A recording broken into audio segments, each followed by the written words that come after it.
9 equal to 5, x raised to 8 divided by y equal to 555, then 1 divided by xy equal to. ഇതിന്റെ answer ആണ് നമ്മൾ കണ്ടെത്തേണ്ടത്. അപ്പോൾ x raise to 9 equal to 5. ഇവിടെ left side right side x വെച്ച് ഞാൻ divide ചെയ്യുവാണ്. അപ്പോൾ x raise to 9 by x, ഇവിടെ 5 ബൈ എക്സ്.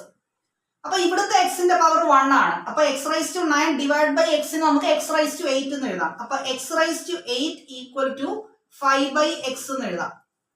ഇനി നമുക്ക് തന്നേക്കുന്നത് x raise to 8 divide by y equal to 555 എന്നാണ്. അപ്പൊ ഇവിടെ x raise to 8 by y എങ്ങനെ എഴുതാം?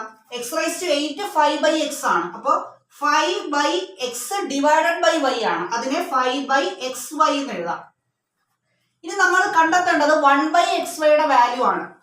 അപ്പൊ ഇവിടെ x raise to 8 divided by y equal to 5 by x y ആണ്. അതായത് ഈ 5 ബൈ എക്സ് വൈക്ക് പകരം നമുക്ക് എന്തോ എഴുതാം? 555 എന്ന് എഴുതാം. അപ്പൊ equal to 555. 5 by x y equal to 555 ആണ്. നമുക്ക് കണ്ടെത്തേണ്ടത് 1 ബൈ എക്സ് വൈയുടെ വാല്യൂ ആണ്. അപ്പൊ ഈ 5 ബൈ എക്സ് വൈ 5 കൊണ്ട് ഡിവൈഡ് ചെയ്ത് കഴിഞ്ഞാൽ നമുക്ക് 1 ബൈ എക്സ് വൈ കിട്ടും. അപ്പൊ അതുപോലെ തന്നെ ഈ 555നെ 5 വെച്ച് ഡിവൈഡ് ചെയ്യാം. അപ്പോ 555 ബൈ 5 ചെയ്യുമ്പോൾ നമുക്ക് കിട്ടുന്ന ആൻസർ 111 ആണ്.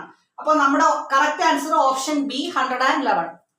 If P raise to 11 equal to 10, p raised to 10 divided by q equal to 500, then 1 by p2 equal to. ഇതിന്റെ ആൻസർ നിങ്ങൾ കമന്റ് ചെയ്യുക.